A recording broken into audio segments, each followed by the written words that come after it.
ANM ನ್ಯೂಸ್ಗೆ ಸ್ವಾಗತ.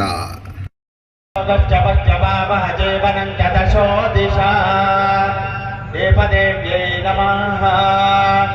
ಓಂ ಶುಭಂ ಕರೋತು ಕಲ್ಯಾಣಂ ಆರೋಗ್ಯಂ ಧನ ಸಂಪದಃ ಶತ್ರುಬುದ್ಧಿ ವಿನಾಶಾಯ ದೇವದೇವ್ಯೈ ನಮೋ ನಮಃ. ದೀಪಂ ಪ್ರಜ್ವಾಲ್ಯ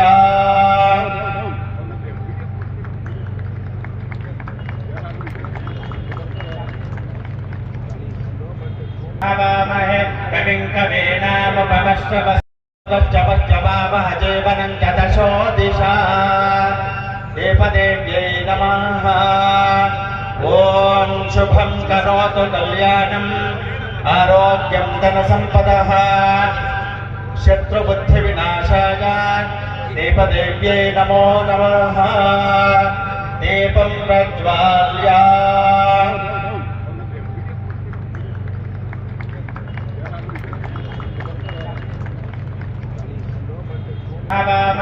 कविं कवीनामुपमश्रवस्तमम् ज्येष्ठराजं ब्रह्मणां ब्रह्मणस्पत आनश्यन्वन्नोतिभिस्सेदसादनम्.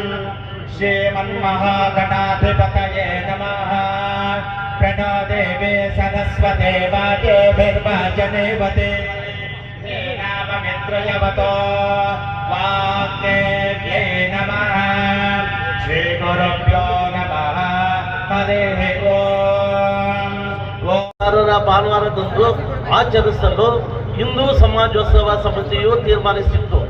ಹಿಂದೂ ಸಮಾಜೋತ್ಸವವು ಯಶಸ್ವಿಯಾಗಲು ಎಲ್ಲ ಸಮುದಾಯದ ಸದಸ್ಯರನ್ನು ಒಳಗೊಂಡ ಸಮಾಜೋತ್ಸವ ಆಯೋಜನಾ ಸಮಿತಿಯನ್ನು ರಚಿಸಲಾಯಿತು. ಹಿಂದೂ ಸಮಾಜೋತ್ಸವ ಆಯೋಜನಾ ಸಮಿತಿಯಿಂದ ನಡೆದ ಪ್ರಮುಖ ಸಭೆಗಳಲ್ಲಿ ಕಾರ್ಯಕ್ರಮ ಮಾಡುವ ವಿಧಾನದ ಬಗ್ಗೆ ಚರ್ಚಿಸಿ ತೀರ್ಮಾನಿಸಲಾಯಿತು. ಯೋಜನಾ ಸಭೆಯಲ್ಲಿ ಯೋಜನೆಯಂತೆ ನಗರದ ಪ್ರಮುಖ ಬೀದಿಗಳಲ್ಲಿ ಶಿಸ್ತುಬದ್ಧವಾಗಿ ಬೈಕ್ ರ್ಯಾಲಿ ನಡೆಯಿತು. 650ಕ್ಕಿಂತ ಹೆಚ್ಚು ಬೈಕ್ಗಳು ಭಾಗವಹಿಸಿದವು. 2026ರಂದು ನಡೆದ ಹನುಮಾನ್ ಚಾಲೀಸ್ ಪಟ್ಟಣದಲ್ಲಿ 2174 ಸಂಖ್ಯೆಯಷ್ಟು ಬಂಧುಗಳು ಭಾಗವಹಿಸಿದ್ದರು. ಇಲ್ಲಿ ಹೆಚ್ಚು ಸಂಖ್ಯೆಯಲ್ಲಿ ಶ್ರದ್ಧೆಯ ಮಾತೆಯರು ಭಾಗವಹಿಸಿದ್ದು ವಿಶೇಷವಾಗಿತ್ತು. ಹಿಂದೂ ಸಮಾಜೋತ್ಸವ ಕಾರ್ಯಕ್ರಮ ಯಶಸ್ವಿಯಾಗಲು 100 ಯುವಕರು, ಮಾತೆಯರು, ಕಾರ್ಯಕರ್ತರು ಮನೆ ಮನೆಗೆ ಭೇಟಿ ನೀಡಿದ್ದಾರೆ. ಸಮಾಜದ ಬಂಧುಗಳನ್ನು ಆಹ್ವಾನಿಸಿದ್ದಾರೆ. ಸಮಾಜದ ಬಂಧುಗಳು ನಮ್ಮ ಮನೆಗಳ ಮೇಲೆ ಭಗವದ್ಧ್ವಜವನ್ನು ಕಟ್ಟುವುದರ ಮೂಲಕ ಕಾರ್ಯಕ್ರಮ ಯಶಸ್ವಿಯಾಗಲು ಸಹಕರಿಸಿದ್ದಾರೆ. ಈ ಕಾರ್ಯಕ್ರಮದ ಕುರಿತಾಗಿ ಮಾಹಿತಿ ನೀಡಲು ನಗರದ 2 ಕಡೆಗಳಲ್ಲಿ ದೀಪೋತ್ಸವ ಕಾರ್ಯಕ್ರಮ ನಡೆಯಿತು. ಇಂದಿನ ಕಾರ್ಯಕ್ರಮದಲ್ಲಿ ಅಪಾರ ಸಂಖ್ಯೆಯಲ್ಲಿ ಬಂಧುಗಳು ಮತ್ತು ಭಗಿನಿಯರು ಶೋಭಾಯಾತ್ರೆಯಲ್ಲಿ ಭಾಗವಹಿಸಿ ವೇದಿಕೆ ಕಾರ್ಯಕ್ರಮದಲ್ಲಿ ಹಸೀನರಾಗಿದ್ದಾರೆ. ವೇದಿಕೆ ಕಾರ್ಯಕ್ರಮದ ನಂತರ ಸಾಂಸ್ಕೃತಿಕ ಕಾರ್ಯಕ್ರಮಗಳು, ರಾಮತಾರಕ ಹೋಮ ಇರುತ್ತದೆ. ಇವುಗಳನ್ನು ವೀಕ್ಷಿಸಿ ಪ್ರಸಾದ ಸ್ವೀಕರಿಸಿ ತಮ್ಮ ತಮ್ಮ ಮನೆಗಳಿಗೆ ತೆರಳಬೇಕಾಗಿ ವಿನಂತಿ. ಜೈ ಶ್ರೀರಾಮ್. ಧನ್ಯವಾದ. ಅದನ್ನ ನಮ್ಮ ಚಿಕ್ಕನಾಯಕನಹಳ್ಳಿ ಜನ ಇವತ್ತು ಕೂಡ ತುಂಬಾ ಸೀರಿಯಸ್ ಆಗಿ ತಗೊಂಡ್ಬಿಟ್ಟಿದ್ದಾರೆ ಅನ್ಸುತ್ತೆ. ನೋಡಿ, ಇವತ್ತು ಸುತ್ತ ನಿಂತ್ಕೊಂಡೇ ನಾವು ಹೋರಾಡ್ತೀವಿ ಅಂತ ನಿಂತಿದ್ದಾರೆ. ಹುಟ್ಟಿ ಜೀವನವನ್ನ ಪಾವನಗೊಳಿಸಿಕೊಂಡು ಇವತ್ತು ಹಿಂದೂ ಧರ್ಮಕ್ಕೂ ಇಲ್ಲಿ ಆಗಮಿಸಿ ಬಂದಿರತಕ್ಕಂತಹ ಎಲ್ಲ ನನ್ನ ಹಿಂದೂ ಬಾಂಧವರೇ, ಮಾತೆಯರೇ, ಅಕ್ಕ ತಂಗಿಯರೇ, ಭಾರತ್ ಮಾತಾ ಕಿ ಭಾರತ್ ಮಾತಾ ಕಿ ಜೈ ಶ್ರೀರಾಮ್. ಜೈ ಶ್ರೀರಾಮ್. ಇವತ್ತು ಕಾರ್ಯಕ್ರಮದಲ್ಲಿ ಮಾತೆಯರೇ ಬಹಳ ಜನ ಸಂಖ್ಯೆಯಲ್ಲಿ ಬಂದ್ಬಿಟ್ಟಿದ್ದೀರಿ.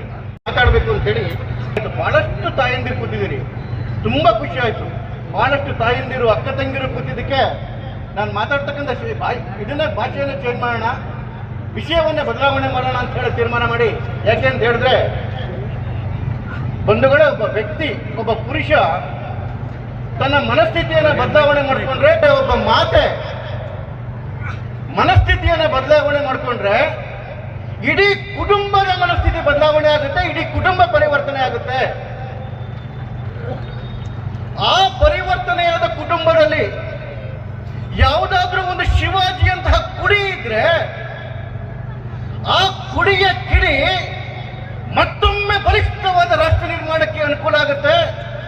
ಹಾಗಾಗಿ ವಿಶೇಷವಾಗಿ ಮಾತೆಯರನ್ನ ಅಕ್ಕ ತಂಗಿಯರನ್ನ ಗಮನದಲ್ಲಿಟ್ಕೊಂಡು ನಾನು ಕಾರು ಮಾತುಗಳನ್ನ ಹೇಳಲಿಕ್ಕೆ ಇಷ್ಟಪಡ್ತೇನೆ ಬಂಧುಗಳೇ. ಯಾಕೆ ಶಿವಾಜಿಯ ವಿಚಾರ ಇವತ್ತು ಜ್ಞಾಪಕಕ್ಕೆ ಬಂತು ಅಂತ ಹೇಳಿದ್ರೆ, ಇವತ್ತು ನಾವೆಲ್ಲ ವಿಜೃಂಭಣೆಯಿಂದ ಹಿಂದೂ ಸಮಾಜೋತ್ಸವವನ್ನ ಮಾಡ್ತಾ ಇದ್ದೇವೆ. ಅಕಸ್ಮಾತ್ ಒಂದು ಸಣ್ಣ ಕಲ್ಪನೆ ಮಾಡ್ಕೊಳ್ಳಿ, ಅಕಸ್ಮಾತ್ ಆವತ್ತು ಶಿವಾಜಿ ಮಹಾರಾಜ ಹಿಂದೆ ಇದ್ದಿದ್ರೆ, ಅಕಸ್ಮಾತ್ ಶಿವಾಜಿ ಮಹಾರಾಜ ಈ ಮಣ್ಣಲ್ಲಿ ಹುಡ್ತಾ ಇದ್ದಿದ್ರೆ, ಇವತ್ತು ಇದೇ ಮೈದಾನದಲ್ಲಿ ಹಿಂದೂ ಸಮಾಜೋತ್ಸವ ನಡೀತಿರ್ಲಿಲ್ಲ, ಇಲ್ಲೊಂದು ಉರ್ಸ್ ನಡೀತಾ ಇರ್ತಿತ್ತು. ನಾವೆಲ್ಲರೂ ಹಿಂದೂಗಳಾಗಿ ಇಲ್ಲಿ ಪಾಲ್ಗೊಳ್ಳಕ್ ಆಗ್ತಾನೆ ಇರಲಿಲ್ಲ. ನನ್ನ ತಾಯಿಯ ಹಣೆ ಮೇಲೆ ಕುಂಕುಮ ಇದೆ ಇವತ್ತು, ನನ್ನ ಅಕ್ಕ ತಂಗಿಯರ ಕೈಯಲ್ಲಿ ಬಳೆಗಳಿದೆ, ಕಾಲಲ್ಲಿ ಕಾಲುಂಗುರ ಇದೆ, ಕುತ್ತಿಗೆಯಲ್ಲಿ ತಾಳಿ ಇದೆ ಅಂತ ಹೇಳಿದ್ರೆ ಅದಕ್ಕೆ ಕಾರಣ ಶಿವಾಜಿ ಮಹಾರಾಜ. ನಾವೆಲ್ಲ ಪುರುಷರು ಇವತ್ತು ಎದೆ ತಟ್ಟಿ ನಾವು ಹಿಂದೂ ಅಂತ ಹೇಳಿಲಿಕ್ಕೆ ಬಂದಿದ್ದೀವಲ್ಲ, ಶಿವಾಜಿ ಮಹಾರಾಜ ಇಲ್ಲದೆ ಇದ್ರೆ ನಾವೆಲ್ಲ ಸುನ್ನತ್ ಮಾಡಿಸ್ಕೊಂಡು ಇವತ್ತು ಕೂತಿರ್ತಿದ್ವಿ ಇಲ್ಲಿ. ಅದಕ್ಕೆ ಭೂಷಣ್ ಅಂತಕ್ಕಂಥ ಒಬ್ಬ ಮಹಾಕವಿ ಒಂದು ಮಾತು ಹೇಳಿದ್ರು, ಕಾಶಿಜಿ ಕಿ ಕಡಾ ಜಾತಿ ಮಥುರಾ ಮಸ್ಜಿದ್ ಹೋತಿ, ಯದಿ ಶಿವಾಜಿ ನಾ ಹೋತಾ ಸುನ್ನತ್ ಹೋತಿ ಸಬ್ಕಿ. ಕಾಶಿ ದೇವಸ್ಥಾನವೇ ಇರ್ತಿರ್ಲಿಲ್ಲ, ಮಥುರಾ ದೇವಸ್ಥಾನ ಮಸೀದಿಯಾಗೋಗಿರ್ತಿತ್ತು. ಅಕಸ್ಮಾತ್ ಶಿವಾಜಿ ಮಹಾರಾಜ ಇಲ್ಲಿದ್ರೆ ನಮ್ದೆಲ್ಲರದು ಸುನ್ನತ್ ಆಗೋಗಿರ್ತಿತ್ತು, ಮುಂಜಿ ಆಗೋಗಿರ್ತಿತ್ತು. ಒಂದು ಮಗು, ಒಬ್ಬ ಯುವಕ, ಅದೇ ವ್ಯಕ್ತಿ. ಶಿವಾಜಿ ಯಾವುದೇ ಮಹಾರಾಜನ ಮಗ ಆಗಿರ್ಲಿಲ್ಲ. ನಮ್ಮ ನಿಮ್ಮಂತೆ ಒಂದು ಸಾಮಾನ್ಯ ಕುಟುಂಬದಲ್ಲಿ ಒಬ್ಬ ಸಾಮಾನ್ಯ ಸೈನಿಕನ ಮಗನಾಗಿ ಹುಟ್ಟಿದ್ದು, ಸಾಮಾನ್ಯ ಸೈನಿಕ ಮಗನಾಗಿ ಹುಟ್ಟಿದ್ದು. ಆದ್ರೆ ಆ ಸಂದರ್ಭದಲ್ಲಿ ದೇಶದ ಪರಿಸ್ಥಿತಿ ಆಗಿತ್ತು. ಕಣ್ಣು ಮುಚ್ಚಿಕೊಂಡು ಕಲ್ಪನೆ ಮಾಡ್ಕೊಳ್ಳಿ ಅವತ್ತು ಭಾರತದ ಪರಿಸ್ಥಿತಿ ಹೇಗಿತ್ತು ಅಂತ ಹೇಳಿದ್ರೆ, ಇಡೀ ದೇಶದಲ್ಲಿ ವಿದೇಶಿಗರ ಆಕ್ರಮಣ ಆಗಿತ್ತು, ಇಡೀ ದೇಶದಲ್ಲಿ ಮುಸಲ್ಮಾನರು ಆಡಳಿತ ಇರ್ತಿತ್ತು, ಇಡೀ ದೇಶದಲ್ಲಿ. ಉತ್ತರದಲ್ಲಿ ಮೊಘಲರ ಆಡಳಿತ ಇತ್ತು, ಕೆಳಗಡೆ ಬಹುಮನಿ ಸುಲ್ತಾನರು, ಮತ್ತೊಂದು ಕಡೆ ಹೈದರಾಬಾದಿ ನಿಜಾಮರು, ಗೋಲ್ಕೊಂಡದವರು, ಅಯೋಧ್ಯೆಯಲ್ಲಿ ನವಾಬ, ಬಂಗಾಳದಲ್ಲಿ ನವಾಬ, ಗೋವಾದಲ್ಲಿ ಪೋರ್ಚುಗೀಸರು, ಪಾಂಡಿಚೇರಿಯಲ್ಲಿ ಫ್ರೆಂಚರು, ಸೂರತ್ ಭಾಗದಲ್ಲಿ ಬ್ರಿಟಿಷರು. ಹಿಂದೂಗಳ ಕೈಯಲ್ಲಿ ಒಂದು ಇಂಚು ಜಾಗನೂ ಇರಲಿಲ್ಲ. ಇಡೀ ರಾಷ್ಟ್ರವೇ ಮುಸ್ಲಿಂ ಆಡಳಿತದಲ್ಲಿ ಕೂತಿತ್ತು. ಆ ಮುಸಲ್ಮಾನ್ ರಾಜರುಗಳು ಆಡಳಿತ ಮಾಡೋದಕ್ಕೋಸ್ಕರ ಸಿಂಹಾಸನದಲ್ಲಿ ಕೂತಿರ್ಲಿಲ್ಲ ಬಂಧುಗಳೇ. ಅವರೆಲ್ಲರ ಏಕೈಕ ಉದ್ದೇಶ ಇದ್ದಿದ್ದು ಹಿಂದೂಗಳನ್ನ ಮುಸಲ್ಮಾನರಾಗಿ ಮತಾಂತರ ಮಾಡೋದಕ್ಕೆ.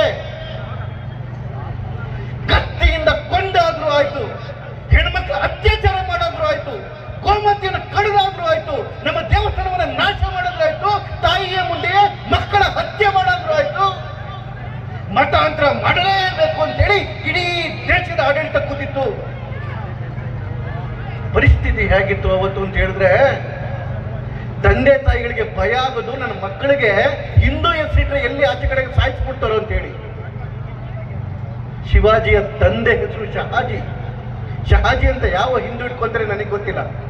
ಮಕ್ಕಳ ಹೆಸರುಗಳನ್ನ ಮುಸಲ್ಮಾನ ಹೆಸರಿಟ್ಟಿದ್ರು ಹಿಂದೂಗಳು. ಅಂತ ಪರಿಸ್ಥಿತಿ ಇದ್ದಾಗ, ಇಡೀ ದೇಶದ ತುಂಬ ಅದೇ ಸಾಮ್ರಾಜ್ಯಗಳು ತುಂಬಿದ್ದಾಗ, ಒಂದು ಸಾಮಾನ್ಯ ಕುಟುಂಬದ ಸಾಮಾನ್ಯ ಜಾತಿಯ ಸಾಮಾನ್ಯ ಸೈನಿಕನ ಮಗ 12-13 ವರ್ಷದ ಒಬ್ಬ ಬಾಲಕ, 12-13 ವರ್ಷ ಅಂದ್ರೆ ಏನ್ರಿ, 6ನೇ ಕ್ಲಾಸ್ ಹುಡುಗ. ಆ 6ನೇ ಕ್ಲಾಸ್ ಹುಡುಗ 12 ವರ್ಷದ ಬಾಲಕ ಒಂದು ಹೋಗಿ ನಿಂಗೋಮಂದ್ರೆ ಶಪಥ ಮಾಡ್ತಾನೆ. ಏನಂತ ಶಪಥ ಮಾಡ್ತಾನೆ? ಹಿಂದವಿ ಸಾಮ್ರಾಜ್ಯ ಕಟ್ತೀನಿ ಅಂತ ಶಪಥ ಮಾಡ್ತಾನೆ. ಕಲ್ಪನೆ ಮಾಡ್ಕೊಳ್ಳೋದಕ್ಕೆ ಸಾಧ್ಯವೇ? ಹಿಂದವಿ ಸಾಮ್ರಾಜ್ಯವನ್ನು ಕಟ್ತೀನಿ ಅಂತ ಶಪಥ ಮಾಡ್ತಾನೆ. ಜೊತೆಲಿದ್ದಂತಹ ಹುಡುಗರುಗಳು ಯಾರಿದ್ರು? ಹುಡುಗರು ಜೊತೆಲಿದ್ದವರು ಮಾವಳ್ಳಿಗಳು ಅಂತೇಳಿ ಕಾಡಿನ ಜನ, ಕಾಡಿನ ದಲಿತ ಜನ. ಶಿವಾಜಿ ಅವತ್ತೇನಾದ್ರು ಜಾತಿ ಭೇದ ಮಾಡಿದ್ರೆ ಶಿವಾಜಿನೂ ರಾಜ ಆಗ್ತಿರ್ಲಿಲ್ಲ, ಇವತ್ತು ನಾವು ಹಿಂದೂಗಳಾಗಿ ಉಳಿತಿರ್ಲಿಲ್ಲ. ಶಿವಾಜಿ ತನ್ನ ಜೊತೆಗೆ ಎಲ್ಲರೂ ಸೇರಿಸ್ಕೊಂಡ, ಆ ಗುಡ್ಡಗಾಡು ಜನಗಳನ್ನ ಸೇರಿಸ್ಕೊಂಡ, ದಲಿತರುಗಳನ್ನ ಸೇರಿಸ್ಕೊಂಡ, ಎಲ್ಲರನ್ನ ಸೇರಿಸ್ಕೊಂಡು ಪುಟ್ಟ ಮಕ್ಕಳ ಒಂದು ಪುಟ್ಟ ಸೈನ್ಯವನ್ನ ಕಟ್ತಾ ಆಟ ಆಡ್ತಾ ಕಬಡ್ಡಿ ಆಟ ಆಡ್ತಾ ಅದನ್ನೇ ಒಂದು ಸೈನ್ಯವಾಗಿ ಕಟ್ದ. ನಾವು ಮಾತು ಕೇಳ್ತೀವಲ್ಲ, ಮರಾಠ ಅಂತಕ್ಕಂಥದ್ದು ಒಂದು ಜಾತಿ ಅಲ್ಲ.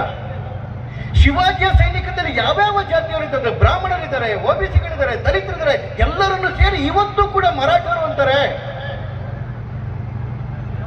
ಇಡೀ ಜಾತಿ ಪದ್ಧತಿನ ನಿರ್ಮೂಲನೆ ಮಾಡಿದ ಶಿವಾಜಿ ಮಹಾರಾಜ. ಶಿವಾಜಿ ಮಹಾರಾಜ ಆ ಇಡೀ ದೇಶದಲ್ಲಿ ಕಗ್ಗತ್ತಲು ತುಂಬಿದಾಗ ಒಂದು ಬೆಳಕಿನ ಕಿಂಡಿ ಹತ್ತುತ್ತಲ್ಲ, ಆ ಬೆಳಕಿನ ಕಿಂಡಿ ಕೆಲವೇ ವರ್ಷಗಳಲ್ಲಿ ಪ್ರಜ್ವಲವಾಗಿ ಉಜ್ವಲಿಸಿ ಭಾರತದಲ್ಲಿ ಮತ್ತೆ ಹಿಂದೂ ಸಾಮ್ರಾಜ್ಯವನ್ನು ಸ್ಥಾಪನೆ ಮಾಡ್ತವೆ. ಅದಕ್ಕೆ ವಿವೇಕಾನಂದರು ಎಂತಹ ಮಾತು ಹೇಳ್ತಾರೆ ಅಂದ್ರೆ ಶಿವಾಜಿಯವರ ಬಗ್ಗೆ,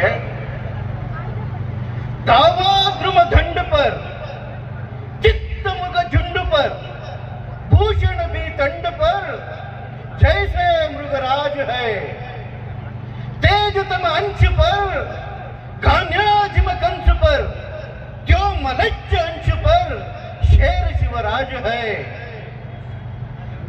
दावा द्रुम दंड पर ಯಾವ ರೀತಿ ಒಣಗಿರ್ತಕ್ಕಂಥ ಕಾಡಿನ ಮರಗಳಿಗೆ ಗಾಳಿಗಿಚ್ಚು ಬಿದ್ದಾಗ ಎಲ್ಲ ಭಸ್ಮಾಗಿ ಹೋಗ್ತವೆ, ಯಾವ ರೀತಿ ಜಿಂಕೆಗಳ ಹಿಂಡುಗಳ ಮೇಲೆ ಚಿರತೆ ನೆಗೆದಾಗ ಆ ಎಲ್ಲ ಜಿಂಕೆಗಳು ಚಿಲ್ಲಾಪಿಲಿಯಾಗಿ ಓಡೋಗ್ತವೆ, ಯಾವ ರೀತಿ ಆನೆಗಳ ಹಿಂಡಿದ್ದಾಗ ಒಂದು ಸಿಂಹ ಅದ್ರ ಮೇಲೆ, ಮೃಗರಾಜ ಅದ್ರ ಮೇಲೆ ನೆಗೆದಾಗ ಯಾವ ರೀತಿ ಆನೆಗಳು ಚೆಲ್ಲಾಪಿಲಿಯಾಗಿ ಹೋಗ್ತವೆ, ಯಾವ ರೀತಿ ರಾತ್ರಿ ಒಳಗಡೆ ಕಗ್ಗತ್ತಲಲ್ಲಿ ಒಂದು ಬೆಳಕಿನ ಕಿಂಡಿ ಇಡೀ ಕತ್ತಲನ್ನ ಬೇರಿಸಿಕೊಂಡು ಒಳಗಡೆಗೆ ಬರುತ್ತೆ,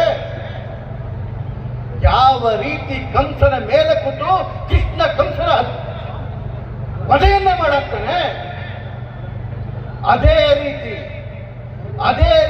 ಮಲೈಚ್ಛರ ದಂಡು. ಮಲೈಚ್ಛರು ಅಂತ ಹೇಳಿದ್ರೆ ವಿದೇಶಿಗಳು, ಆಕ್ರಮಣಕಾರರ ದಂಡು. ಶಿವಾಜಿ ಮಹಾರಾಜನಂತಹ ಸಿಂಹ ಬಂದಾಗ ಹೆದರಿ ಚೆಲ್ಲಾಪಿಲ್ಲಿಯಾಗಿ ಹೋಯಿತು. ಇದು ವಿವೇಕಾನಂದರು, ವೀರ ಸನ್ಯಾಸಿ ವಿವೇಕಾನಂದರು ಶಿವಾಜಿಯವರ ಬಗ್ಗೆ ಹೇಳ್ತಕ್ಕಂಥ ಮಾತು. ಅಷ್ಟು ಧರ್ಮ ಕಟ್ಟಿದ್ದಾರೆ, ರಾಷ್ಟ್ರ ಕಟ್ಟಿದ್ದಾರೆ ಅಂತ ಒಂದು ಸರಿ ನಿಮ್ಮ ಕಲ್ಪನೆ ಮಾಡ್ಕೊಳ್ಳಿ. ಇಡೀ ಜಗತ್ತು ನಿಮ್ಮ ಮಗನ ಬಗ್ಗೆ ಮಾತಾಡ್ತಾ ಇದೆ. ಉತ್ತರ ಪ್ರದೇಶದ ಮುಖ್ಯಮಂತ್ರಿಗಳು ಯೋಗಿ ಆದಿತ್ಯನಾಥರು ಬಂದು ನಿಮ್ಮ ಮನೆಯಲ್ಲಿ ನಿಮ್ಮ ಕಣ್ಮುಂದೆ ಕೂತಿದ್ದಾರೆ. ಕಣ್ಮುಂದೆ ಕೂತ್ಕೊಂಡು ನಿಮ್ಗೊಂದು ಮಾತು ಹೇಳ್ತಿದ್ದಾರೆ, ತಾಯಿ ನೀನು ಹೆತ್ತಿರ್ತಕ್ಕಂತಹ ಮಗ ಸಾಮಾನ್ಯನಲ್ಲ, ಒಬ್ಬ ಸಿಂಹವನ್ನ ಹೆತ್ತಿದೆಯಾ ತಾಯಿ, ಒಬ್ಬ ಬೆಂಕಿಯ ಚೆಂಡನ ಹೆತ್ತಿದೆಯಾ, ನಿನ್ನ ಮಗನಿಂದ ಇವತ್ತು ರಾಷ್ಟ್ರದ ಉದ್ಧಾರ ಆಗಿದೆ, ನೀನೇ ಧನ್ಯಡು ತಾಯಿ ಅಂತೇಳಿ ಒಬ್ಬ ಆದಿತ್ಯನಾಥರು ನಿಮ್ಮ ಮನೆಗೆ ಬಂದು ಹೇಳಿದ್ರೆ ನಿಮ್ಮ ಜೀವನ ಹೇಗಿರುತ್ತೆ? ಒಂದು ಸಣ್ಣ ಕಲ್ಪನೆ ಮಾಡ್ಕೊಳ್ಳಿ. ಕಲ್ಪನೆನೇ ಅಷ್ಟೊಂದು ಚೆನ್ನಾಗಿದ್ದಾಗ ಅದು ನಿಜ ಆದ್ರೆ ಇನ್ನೂ ಎಷ್ಟು ಚೆನ್ನಾಗಿರುತ್ತಲ್ವಾ? ನಮ್ಮ ಮಗನು ಶಿವಾಜಿ ಮಹಾರಾಜ ಆಗ್ಬೋದಲ್ವಾ? ಶಿವಾಜಿ ಮಹಾರಾಜನಾಗಿ ಅದೃಷ್ಟ ಪಡಲಿಲ್ಲ. ಶಿವಾಜಿ ಮಹಾರಾಜ ಸಾಮ್ರಾಜ್ಯ ಕಟ್ಟಿ ಅದೃಷ್ಟ ಪಡಲಿಲ್ಲ. ಶಿವಾಜಿ ಮಹಾರಾಜನ ನಿಜವಾದ ಅದೃಷ್ಟ ಯಾವುದು ಗೊತ್ತಾ? ಆ ಜೀಜಾಬಾಯಿಯ ಹೊಟ್ಟೆಯಲ್ಲೇ ಹುಟ್ಟಿದ್ದು. ಅವತ್ತು ಜೀಜಾಬಾಯಿಯ ಹೊಟ್ಟೆಯಲ್ಲಿ ಹುಡ್ದೇ ಹೋಗಿದ್ರೆ ಅವನು ಶಿವಾಜಿ ಆಗ್ತಾನೆ ಇರಲಿಲ್ಲ. ಅಥವಾ ಜೀಜಾಬಾಯಿಯ ಹೊಟ್ಟೆಯಲ್ಲಿ ಯಾರೇ ಹುಟ್ಟಿದ್ರು ಕೂಡ ಅವನು ಶಿವಾಜಿ ಆಗ್ತಿದ್ದ. ಅಂದ್ರೆ ಅರ್ಥ ಇವತ್ತು ಶಿವಾಜಿನ ಇಷ್ಟು ಒಳ್ಳೆ ಕೆಲಸ ಆಗಿದೆ, ಹಿಂದೂ ಧರ್ಮ ಉಳಿದಿದೆ, ಈ ರಾಷ್ಟ್ರ ಉಳಿದಿದೆ ಅಂತ ಹೇಳಿದ್ರೆ ಅದಕ್ಕೆ ಶಿವಾಜಿ ಕಾರಣ ಅಲ್ಲ, ಶಿವಾಜಿಗೆ ಹೆತ್ತಳಲ್ಲ ತಾಯಿ, ಆ ಜೀಜಾಬಾಯಿ ಕಾರಣ. ಜೀಜಾಬಾಯಿ ಯಾವುದು ಮಹಾರಾಣಿ ಅಲ್ಲಿಲ್ಲ ರೀ, ಯಾವುದು ರಾಜಕುಮಾರಿ ಅಲ್ಲ, ಒಬ್ಬ ಸಾಮಾನ್ಯ ಕುಟುಂಬದಿಂದ ಬಂತಹ ಒಂದು ಅವಿದ್ಯಾವಾದ ಸಾಮಾನ್ಯ ಮಹಿಳೆ. ಅವಳಿಗೆ ರಾಜಕೀಯ ಗೊತ್ತಿಲ್ಲ, ಯುದ್ಧ ಗೊತ್ತಿಲ್ಲ, ತಂತ್ರ ಗೊತ್ತಿಲ್ಲ, ಏನು ಗೊತ್ತಿಲ್ಲ. ಆದ್ರೆ ಅವಳ ಮನಸ್ಸೊಳಗಡೆಗೆ ಒಂದು ಕೆಚ್ಚಿತ್ತು, ಒಂದು ಕ್ಷಾತ್ರ ತೇಜ ಇತ್ತು. ನನ್ನ ಹೊಟ್ಟೆಯಲ್ಲಿ ಹುಟ್ಟತಕ್ಕಂಥ ಮಗ ಸಾಮಾನ್ಯ ಮಗ ಹುಟ್ಟಬಾರ್ದು, ಈ ರಾಷ್ಟ್ರ ರಕ್ಷಕ ಹುಟ್ಟಬೇಕು ಅಂತೇಳಿ ಅವತ್ತೇ ಕನಸು ಕಾಣ್ತಾ ಇದ್ದವಳು. ಅವಳು ತುಂಬಾ ಬಸರಿಯಾದಾಗ ಆ ಬಸರಿಯ ಬೈಕ್ಗಳಿರ್ತದಲ್ಲ, ಒಳ್ಳೊಳ್ಳೆ ಭೋಜನ ಮಾಡಬೇಕು ಅಂತ, ಅದ್ಯಾವ ಬೈಕ್ಗಳು ಅವ್ಳಿಗಿರಲಿಲ್ಲ. ಅವಳಿಗಿದ್ದಿದ್ದು ಬೈಕ್ ಯಾವುದಂತೆ ಗೊತ್ತಾ? ಅವಳು ತುಂಬಾ ಇದು ಬಸರಿಯಾದಾಗ ದುರ್ಗ ಹತ್ತಬೇಕು, ಬೆಟ್ಟ ಹತ್ತಬೇಕು, ಕತ್ತಿ ವರ್ಷೆ ಮಾಡಬೇಕು. ತುಂಬಾ ಬಸರಿ ಕನ್ಸು ಕಾಣ್ತಾ ಇದ್ದಿದ್ದು ಕತ್ತಿ ವರ್ಷೆ ಮಾಡಬೇಕು, ಹುಲಿ ಮೇಲೆ ಕೂತ್ಕೊಂಡೋಗಿ ಯುದ್ಧ ಗೆಲ್ಲಬೇಕು, ಸಿಂಹಾಸನದ ಮೇಲೆ ನಾನು ಕೂತ್ಕೋಬೇಕು. ಇದು ಬಸರಿಯ ಬೈಕೆಗಳು. ಇಲ್ಲಿ ಒಂದು ಹಿಂದೂ ರಾಷ್ಟ್ರವನ್ನು ಕಟ್ಟಬೇಕು. ಈ ಒಂದು ಕಲ್ಪನೆ ಇರ್ತಕ್ಕಂತಹ ತಾಯಿಗೆ ಹೊಟ್ಟೆಯಲ್ಲಿ ಇನ್ಯಾರೇ ಹುಟ್ಲಿಕ್ಕೆ ಸಾಧ್ಯ? ಶಿವಾಜಿ ಮಗುವಿನ ಜನನ ಆಯಿತು. ಜೀಜಾಬಾಯಿ ಆ ಮಗುವಿಗೆ ಕೇವಲ ಹೆದೆಹಾಲು ಉಣಿಸಲಿಲ್ಲ. ಆ ಹೆದೆಹಾಲಿನ ಪ್ರತಿಯೊಂದು ಗುಟುಕಲ್ಲಿ ಸ್ವದೇಶಿ ಪ್ರೇಮವನ್ನು ತುಂಬಿದ್ಲು, ರಾಷ್ಟ್ರ ಪ್ರೇಮವನ್ನು ತುಂಬಿದ್ಲು, ಆ ಕ್ಷಾತ್ರ ತೇಜವನ್ನು ತುಂಬಿದ್ಲು. ಆ ಶಿವಾಜಿ ಮಗುವಿಗೆ ಉಳಿಸಿರ್ತಕ್ಕಂಥ ಪ್ರತಿಯೊಂದು ಅನ್ನದ ತುತ್ತನ್ನು ಕೂಡ ಈ ಹಿಂದುತ್ವದ ಕಿಚ್ಚನ ತುಂಬಿದ್ಲು.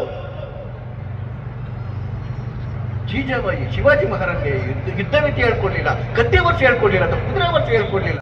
ಒಳಗೆ ಛಾತ್ರ ತೇಜವನ್ನು ತುಂಬಿದ್ಲು, ಛಾತ್ರ ತೇಜ.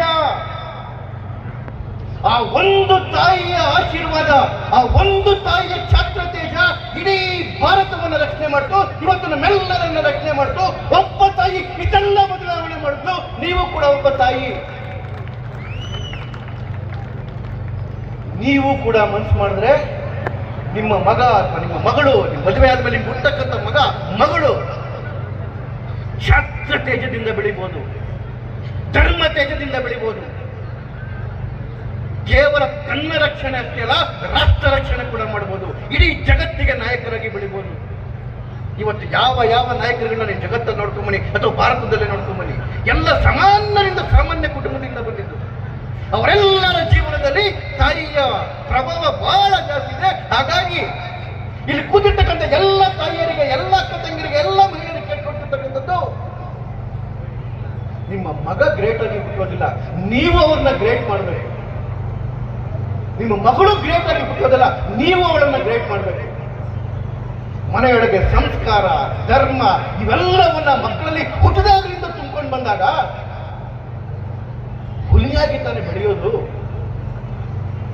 ಹಾಗಾಗಿ ಬಂದವಳೆ ತಾಯಿ ಏನ್ ಮಾಡ್ತಾ ಹೋಗ್ತಾಳೆ ಅಂತ ಹೇಳಿದ್ರೆ, ನಾನು ಹೆಗ್ಲೆ ಹೇಳ್ತಾ ಇದ್ದೆ, ಜೀಜಾಬಾಯಿ ಕತ್ತಿ ವರ್ಷ ಕಲಿಸ್ಲಿಲ್ಲ ಅಥವಾ ಕುದುರೆ ಸವಾರಿ ಕಲಿಸ್ಲಿಲ್ಲ. ಜೀಜಾಬಾಯಿ ಮಾಡಿದ್ದು ಒಂದೇ ಒಂದು ಕೆಲಸ, ಶಿವಾಜಿ ಮಹಾರಾಜರ ಮನಸ್ಥಿತಿಯನ್ನ ಬದಲಾವಣೆ ಮಾಡಿದ್ಲು. ಆ ಮಗುವಿನ ಮನಸ್ಥಿತಿ ಬದಲಾವಣೆ ಆಯಿತು. ಆ ಮಗುವಿನ ಮನಸ್ಥಿತಿ ಬದಲಾವಣೆ ಆಗಿದ್ದಕ್ಕೆ ಆ ಮಗು ಇವತ್ತು ರಾಷ್ಟ್ರ ರಕ್ಷಣೆಗೆ ನಿಂತು. ಸೊ ನಾವು ಮಾಡಬೇಕಾಗಿರ್ತಕ್ಕಂಥ ಕೆಲಸ ಏನು? ಮನಸ್ಥಿತಿಯ ಬದಲಾವಣೆ. ಏನಿದು ಮನಸ್ಥಿತಿ ಬದಲಾವಣೆ? ಪ್ರಶ್ನೆ ಅಲ್ಲ. ಸ್ವಾತಂತ್ರ್ಯ ಯಾಕೆ ಹೋಯ್ತು? ಹಿಂದೆ ನಾವು ಸ್ವತಂತ್ರವಾಗಿದ್ವು ಅಲ್ವಾ? ಹೌದು, ನಾವು ಸ್ವತಂತ್ರವಾಗಿದ್ವಿ. ವಿದೇಶಿ ಬಂದು ಆಡಳಿತ ಮಾಡಿದ್ರು, ಮತ್ತೆ ಗುಲಾಮರಾದ್ವಿ, ಮತ್ತೆ ನಮ್ಮ ಇಲ್ಲ. ಮತ್ತೆ ಇನ್ನೊಬ್ಬ ವಿದೇಶಿ ಆಕ್ರಮಣ ಮಾಡಿದ, ಮತ್ತೆ ಗುಲಾಮರಾದ್ವಿ, ಮತ್ತೆ ಗುಲಾಮ. ಈಗಲೂ ಕೂಡ ಮತ್ತೆ ಸ್ವಾತಂತ್ರ್ಯಕ್ಕೆ ಹೋರಾಟ ಮಾಡ್ತಾ ಇದ್ದೀವಿ. ನಾನು ಸ್ವಾತಂತ್ರ್ಯ ಬಂತು ಅಂತ ಇಟ್ಕೊಳ್ಳಿ, ಮತ್ತೆ ಉಳಿಸ್ತೀವ? ಇಲ್ಲ. ಇವತ್ತು ಬ್ರಿಟಿಷರು ಬಿಟ್ಟು ಹೋಗ್ಬೋದು, ನಾಳೆ ಇನ್ನಾರೋ ಬಂದು ನಮ್ಮನ್ನು ಆಕ್ರಮಣ ಮಾಡ್ತಾರೆ. ನಮ್ಮ ಸ್ವಾತಂತ್ರ್ಯ ಉಳಿಬೇಕು ಅಂತ ಹೇಳಿದ್ರೆ ಏನಾಗ್ಬೇಕು? ಮೊದಲು ಹಿಂದೂಗಳ ಮನಸ್ಥಿತಿ ಬದಲಾವಣೆ ಆಗ್ಬೇಕು. ಇದನ್ನ ಚಿಂತನೆ ಮಾಡಿದ್ದು ಸಂಘದ ಡಾಕ್ಟರ್ ಜಿ ಅವರು. ಎಲ್ಲಿವರೆಗೂ ಹಿಂದೂಗಳ ಮನಸ್ಥಿತಿ ಬದಲಾವಣೆ ಆಗೋದಿಲ್ಲ, ಎಲ್ಲಿವರೆಗೂ ಹಿಂದೂಗಳು ಈ ಗುಲಾಮಿತನದ ಮಾನಸಿಕತೆಯಿಂದ ಆಚೆ ಕಡೆಗೆ ಬರೋದಿಲ್ಲ, ಅಲ್ಲಿವರೆಗೆ ಈ ರಾಷ್ಟ್ರವನ್ನು ಉಳಿಸ್ಕೊಳ್ಳೋಕೆ ಸಾಧ್ಯವೇ ಇಲ್ಲ ಅಂತೇಳಿ ತೀರ್ಮಾನ ಮಾಡಿದರೆ ಹಿಂದೂಗಳ ಸಂಘಟನೆಗೋಸ್ಕರ, ಹಿಂದೂಗಳ ಒಕ್ಕೂಟಿಗೆಗೋಸ್ಕರ ರಾಷ್ಟ್ರೀಯ ಸ್ವಯಂ ಸೇವಕ ಸಂಘವನ್ನು ಕಟ್ಟಿದ್ರು. ಆ ರಾಷ್ಟ್ರೀಯ ಸ್ವಯಂ ಸೇವಕ ಸಂಘಕ್ಕೆ 100 ವರ್ಷಗಳು, ಅಷ್ಟಗರ್ಭಿತ 100 ವರ್ಷಗಳು ತುಂಬಿದೆ. ಆ 100 ವರ್ಷದ ತುಂಬಿದ ಪರಿಣಾಮವನ್ನ ನಾವು ಇವತ್ತೆಲ್ಲ ನೋಡ್ತಾ ಇದ್ದೇವೆ. ಇಡೀ ದೇಶದ ಹಳ್ಳಿ ಹಳ್ಳಿಗಳಲ್ಲಿ ಇದೇ ರೀತಿ ಸಾವಿರಾರು ಜನ ಸೇರಿ ಹಿಂದೂ ಸಮಾಜೋತ್ಸವಗಳು ನಡೀತಾ ಇದ್ದಾವೆ. ಇಡೀ ರಾಷ್ಟ್ರದಲ್ಲಿ ಹಿಂದುತ್ವ ಪರವಾದ ಸರ್ಕಾರ ಇದೆ. ಇಡೀ ರಾಷ್ಟ್ರದ 30 ರಾಜ್ಯಗಳಲ್ಲಿ 21 ರಾಜ್ಯಗಳು ಇದೇ ಹಿಂದುತ್ವ ಪರವಾದ ಸರ್ಕಾರಗಳಿದೆ. 13 ಜನ ಹಿಂದುತ್ವವಾದಿ ಸಂಘದ ಸ್ವಯಂ ಸೇವಕರಾದಂತಹ ಮುಖ್ಯಮಂತ್ರಿಗಳಿದ್ದಾರೆ. ಇನ್ನು ಕೇವಲ 5ರಿಂದ 10 ವರ್ಷಕ್ಕೆ ಯಾವ 2047ರಲ್ಲಿ ಏನು ಮೋದಿಯವರ ಕನಸಿದೆ, ಸರ್ಕಾರದ ಕನಸಿದೆ, ನಮ್ಮೆಲ್ಲರ ಕನಸಿದೆ. 1947ರಲ್ಲಿ ನಮಗೆ ದಾಸ್ಯದಿಂದ ಮುಕ್ತಿ ಸಿಕ್ತು, ಆಕ್ರಮಣದಿಂದ ಮುಕ್ತಿ ಸಿಕ್ತು. 100 ವರ್ಷಕ್ಕೆ 2047ಕ್ಕೆ ನಾವು ಇಡೀ ಜಗತ್ತಿನ ಸರ್ವಶ್ರೇಷ್ಠ ದೇಶ ಆಗಬೇಕು. ಆಗಬೇಕು ಅಲ್ಲ, ಹಾಗೆ ಆಗ್ತೀವಿ. ಅದಕ್ಕೆ ನೀವೆಲ್ಲರೂ ಸಾಕ್ಷಿ. ಇವತ್ತು ಇಡೀ ಗ್ರಾಮದಲ್ಲಿ ಹಿಂದುತ್ವ ಎದ್ದು ಕೂತಿದೆ. ಇಡೀ ಗ್ರಾಮದಲ್ಲಿ ರಾಷ್ಟ್ರಭಕ್ತಿ ಮೊಳಗ್ತಾ ಇದೆ. ಕೇವಲ 20 ವರ್ಷಗಳ ಕೆಳಗೆ ಹಿಂದುತ್ವ ಇಲ್ಲಿ ನಶಿಸೇ ಹೊರಟೋಯ್ತು. ನಮ್ಮ ಸಂಸ್ಕೃತಿಗಳು ಕಳೆದೇ ಹೋದ್ವು. ನಮ್ಮ ದೇವರುಗಳು ಉಳಿಯೋದೇ ಇಲ್ವಂತಕ್ಕಂಥ ಭಯ ಏನು ನಿರ್ಮಾಣ ಆಗಿತ್ತು. ಈ 2 ದಶಕದಲ್ಲಿ ಇವತ್ತು ಇಡೀ ವ್ಯವಸ್ಥೆ ಭಾರತ ಜಗತ್ತಿನ ದೊಡ್ಡಣ್ಣ ಆಗ್ತಾ ಇದೆ. ದೊಡ್ಡಣ್ಣ ಅಂತಕ್ಕಂಥ ಮಾತು ಭಾರತದ ಮಟ್ಟಿಗೆ ತಪ್ಪು ಅನ್ಸುತ್ತೆ. ಯಾಕೆಂತ ಹೇಳಿದ್ರೆ ನಾವು ಯಾವತ್ತೂ ಇನ್ನೊಬ್ಬರು ದೊಡ್ಡಣ್ಣ ಆಗ್ಲಿಕ್ಕೆ ಹೋಗಿಲ್ಲ. ನಾವು ಇಡೀ ವಿಶ್ವಕ್ಕೆ ಮಾರ್ಗದರ್ಶನ ಕೊಡ್ತಕ್ಕಂಥ ಗುರು ಆಗ್ಲಿಕ್ಕೆ ಹೊರಟ್ವಿ. ಹೌದು, ಯಾವತ್ತೂ ಅಷ್ಟೇ. ಮತ್ತೊಮ್ಮೆ ನಾನು ಮಾತೆಯರಿಗೆ ಒಂದು ಮಾತು ಹೇಳ್ತೇನೆ. ಇವತ್ತು ಏನು RSS ಅಂತಕ್ಕಂಥ ಕೃಷ್ಣ ನಮ್ಮ ಕಣ್ಮುಂದೆ ಇದೆ. ಇಂತಹ ಒಬ್ಬ ಗುರು ಇದ್ದಾಗ ನಮ್ಮ ಮಕ್ಕಳನ್ನ ಆ ಗುರುವಿನ ಕೆಳಗಡೆ ಕಲಿಸ್ಬೇಕು. ನೋಡಿ, ಕೌರವರು ಮತ್ತೆ ಪಾಂಡವರು. ರಾಷ್ಟ್ರೀಯ ಸ್ವಯಂ ಸೇವಕ ಸಂಘದ 100ನೇ ವರ್ಷ. ಸಂಘ 100 ವರ್ಷದಲ್ಲಿ ಯಾವ ರೀತಿ ಮನಸ್ಥಿತಿಗಳನ್ನು ಬದಲಾಗಿದೆ. ಆ ಬದಲಾವಣೆಯ ಒಂದು ಚಿತ್ರಗಳು ನಮ್ಮ ಕಣ್ಣು ಮುಂದೆ ಹೇಗಿದೆ ಅಂತಕ್ಕಂಥದ್ದನ್ನ ಚಂದ್ರಶೇಖರ್ ಜಿಯವರು ಚೆನ್ನಾಗಿ ನಮಗೆ ಮನವರಿಕೆ ಮಾಡಿಕೊಟ್ಟಿದ್ದಾರೆ. ಬಂಧುಗಳೇ, ಒಂದು ದಾಸ್ಯದಿಂದ ಸ್ವಾತಂತ್ರ್ಯವನ್ನ ಪಡೆದರೂ ಕೂಡ ಆ ದಾಸ್ಯದ ಪರಿಣಾಮದಿಂದ ಹಿಂದೂ ಸಮಾಜದಲ್ಲಿ ಆಗಿರುವಂತ ನ್ಯೂನತೆಗಳು, ಆ ನ್ಯೂನತೆಗಳನ್ನ ತೆಗಿಲಿಕ್ಕೆ ಸಂಘಕ್ಕೆ 100 ವರ್ಷ ಇನ್ನೂ ಸ್ವಲ್ಪ ಉಳ್ಕೊಂಡಿದೆ. ಅದನ್ನೂ ತೆಗೆಯಬೇಕಾಗಿದೆ. ಯಾವಾಗ ಒಬ್ಬ ವ್ಯಕ್ತಿ ಶಾರೀರಿಕವಾಗಿ, ಭೌತಿಕವಾಗಿ, ಮಾನಸಿಕವಾಗಿ ಪರಿವರ್ತನೆವಂತನೋ ಆಗ ಪೂರ್ಣ ವ್ಯಕ್ತಿ ಆಗ್ತಾನೆ. ಇಂಥ ವ್ಯಕ್ತಿಗಳನ್ನ ನಿರ್ಮಾಣ ಮಾಡುವಂತ ಕೆಲಸ ಸಂಘ ಮಾಡುತ್ತೆ, RSS ಮಾಡುತ್ತೆ. ಅನೇಕರಿಗೆ ಸಂಘದ ಶಾಖೆಗಳು, ಸಂಘದ ಪದ್ಧತಿಗಳು ಅರ್ಥ ಆಗುದಿಲ್ಲ. ಯಾಕಂದ್ರೆ ಅವರು ದೂರದಿಂದ ನೋಡ್ತಾರೆ. ದೂರದಿಂದ ನೋಡಿದ್ರೆ ಗೊತ್ತಾಗೋದಿಲ್ಲ. ಸಂಘದ ಶಾಖೆಗಳಿಗೆ ಬಂದು ಭಾಗವಹಿಸಿ ತಿಳ್ಕೊಂಡು ಅದನ್ನು ಅರ್ಥೈಸ್ಕೊಂಡ್ರೆ ಮಾತ್ರ ಸಂಘ ಅರ್ಥ ಆಗುತ್ತೆ. ಆಗ ಪರಿಪೂರ್ಣ ವ್ಯಕ್ತಿಗಳು ಹೇಗಾಗ್ತಾರೆ? ಒಬ್ಬ ಸಾಮಾನ್ಯ ವ್ಯಕ್ತಿ ಅಸಾಮಾನ್ಯ ವ್ಯಕ್ತಿ ಹೇಗಾಗ್ತಾನೆ? ಒಬ್ಬ ಸಾಮಾನ್ಯ ಬಾಲಕ ಶಿವಾಜಿ ಹೇಗಾಗ್ತಾನೆ? ಒಬ್ಬ ಸಾಮಾನ್ಯ ಬಾಲಕ ಈ ದೇಶಕ್ಕೆ ಪ್ರಧಾನಮಂತ್ರಿ ಹೇಗಾಗ್ತಾನೆ? ಇದೆಲ್ಲವೂ ಕೂಡ ಅರ್ಥ ಆಗುತ್ತೆ. RSS ಸಂಘ ಮಾಡ್ತಾ ಇದೆ. ಈ ಸಂಘದ 100ನೇ ವರ್ಷದ ಶತಾಬ್ದಿಯ ವರ್ಷದಲ್ಲಿ ಸಂಘವನ್ನ ನಾವು ನೆನಪು ಮಾಡಿಕೊಂಡು ಇವತ್ತು ನಾವು ಇಲ್ಲೆಲ್ಲ ಆಸೀನರಾಗಿದ್ದೇವೆ. ಪ್ರೇರಣಾದಾಯಿಯಾಗಿ ಚಂದ್ರಶೇಖರ್ ಜಿಯವರು ಏನ್ ಮಾಡಬೇಕು ತಾಯಂದಿರು ಮನೆಗಳಲ್ಲಿ ಹೇಳಿದ್ದಾರೆ. ಸಂಘಕ್ಕೆ ಪೂರ್ಣ ಸಹಕಾರವನ್ನು ಕೊಡಬೇಕು. ಬಂಧುಗಳೇ, ಇವತ್ತು ಸಹಸ್ರ ಸಂಖ್ಯೆಯಲ್ಲಿ ಬಂದು ಭಾಗವಹಿಸಿ ಶೋಭಾಯಾತ್ರೆಯನ್ನು ಯಶಸ್ವಿಗೊಳಿಸಿ, ಹಾಗೆ ಈ ಸಭೆಯನ್ನು ಯಶಸ್ವಿಗೊಳಿಸಿರ್ತಕ್ಕಂಥ ಎಲ್ಲ ಶ್ರದ್ಧೆಯ ತಾಯಂದಿರಿಗೆ, ಎಲ್ಲ ಸಜ್ಜನ ಬಂಧುಗಳಿಗೆ ನಾನು ವಂದನೆಗಳನ್ನು ಅರ್ಪಿಸ್ತೇನೆ. ಸಂಘವನ್ನ ಬಲಪಡಿಸಬೇಕು, ಸಂಘಕ್ಕೆ ಶಕ್ತಿ ತುಂಬಬೇಕು, ಸಂಘದ ಶಾಖೆಗಳು ತರುಣರಿಂದ ಬಾಲಕರಿಂದ ತುಂಬಬೇಕು. ಆಗ ನಮ್ಮ ಎಲ್ಲ ಭಾರತದ ಸಮಸ್ಯೆಗಳಿಗೆ ಪರಿಹಾರ ಸಿಗುತ್ತೆ ಅಂತ ಹೇಳ್ತಾ ಈ ಒಂದು ನನಗೆ ಅವಕಾಶ